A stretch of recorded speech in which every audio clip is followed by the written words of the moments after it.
What's up YouTube, Car Boss here, back with another episode of the weekly Binder Talk, episode number 9. Today I got for you guys a little prediction video talking about everyone's favorite service. Well, depends on who you ask. Talking about PSA. Firstly, I'd like to say that I'm not sure about most of you guys, but PSA has been somewhat kind and nasty to me at the same time. And what I mean by that is, I'm starting to get my submission returns back in large quantities, which is a good thing, because I finally get to unlock some value on the cards that have been sitting there with PSA for the last 9 to 12 months. And nasty because of the timing of these returns are far from ideal. And I'll touch more about the turnaround times a bit later. Now, secondly, PSA just announced that they reduced their express order prices down to $150 a pop, from the initial $200 which they announced back in July when they semi-reopened, and that is awesome. $50 is a big deal, and the turnaround times for Express have been on the mark at roughly 20 to 26 days, door for me, and I'm not from the US. And the difference between $150 and $200 is basically you get to send in raw cards with values between $500 to $750 now, whereas previously at $200, the invisible benchmark will be roughly around $650 to $1,000. Now that's based on my rough estimate, where grading fees should be around between 20 to 30% range of your raw card. That way, if you get a 9 on a modern card, you might break even or make some gas money. But of course, 10 is actually what you're really aiming for. But if you're grading your slab, grading just to slab your cards, and grades are just whatever, I suggest holding off your $150 and wait a bit longer, which brings me to my next point.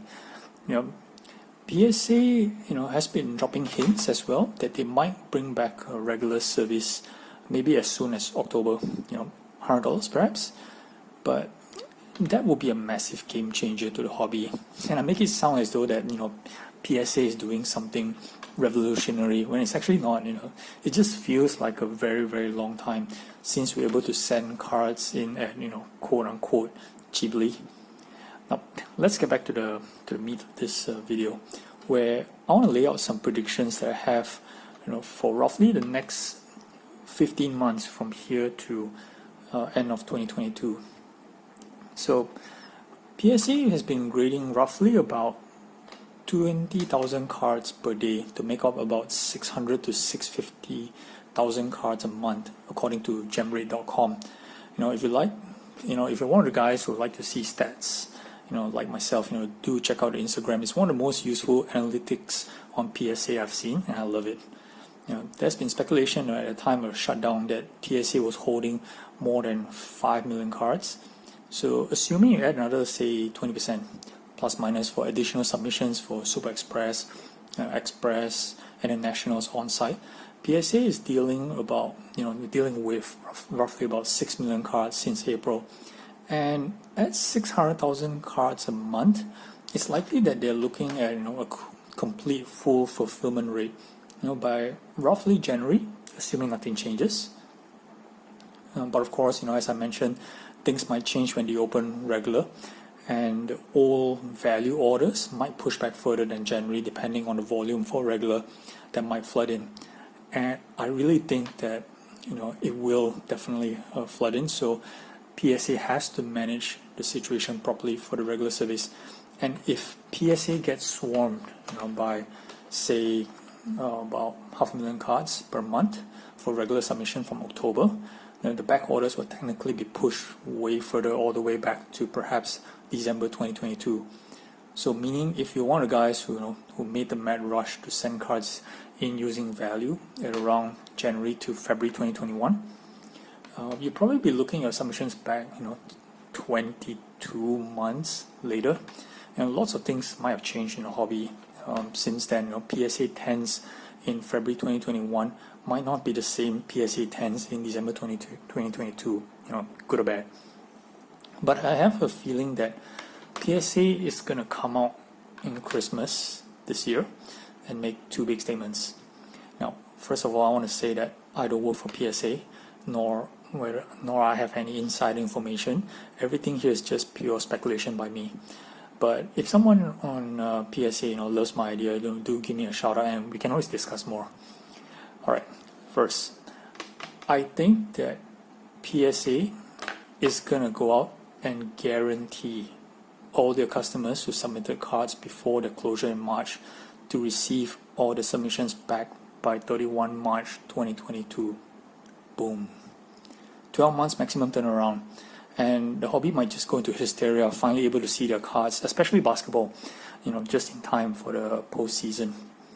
Second of all, PSA will announce a new value structure with a possible major tweak to manage the workflow. And I think there'll be two types of value services moving forward: guaranteed and non-guaranteed. And the new structure would kick in effective 1st April 2022. Now let's talk about the non-guaranteed first. It's basically that no fixed guaranteed or committed turnaround time. Your cards could sit with PSA, for a very long time, and this would be ideal for people who just want to get their cards slapped, $10 across the board for all cards, clean and simple. Guaranteed value service will be between $25 to $40, depending on the era of cards, like what PSA used to segregate between ultra modern, modern, vintage. This service will come with a 12-month guaranteed turnaround time. And both these services would have upcharges again, so nothing changed for that part. So now you ask, that's not very different from the previous years, and how is that going to prevent massive tsunami of cards flooding through the doors again and creating all these backlogs all over again? Well, there will be a kicker, and I know that this is coming. PSA will start charging upfront for submissions effective 1st April 2022. Now, I'm not saying they will, but this is my prediction, right? And this is of course excluding upcharges, which can be billed extra later. But PSA will make you pay for your submissions first before they start working on your cards. So you go, hang on, you mean that if I send 10 cards with the non-guaranteed service, I need to pay $100 plus shipping today, and I have no idea when I'll get my cards back? Hell no. Now I'm going to back it as GC, right? And PSA will likely say, yeah, that's fine.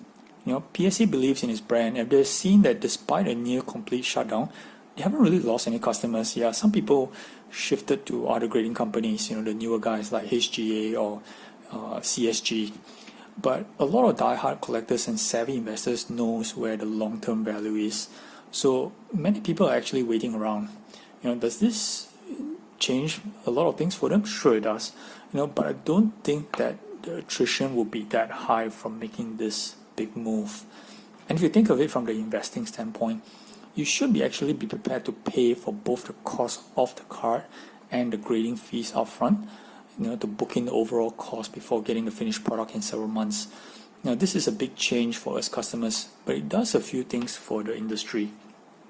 Number one, people will become more savvy what they send in, be it the quality and the quantity, given that the initial cash outlay is greater. That effectively controls the volume and the quality of cards that gets to send in for grading. And this will eventually lead to population count being under control, and prices will trend up because of the lower pop count.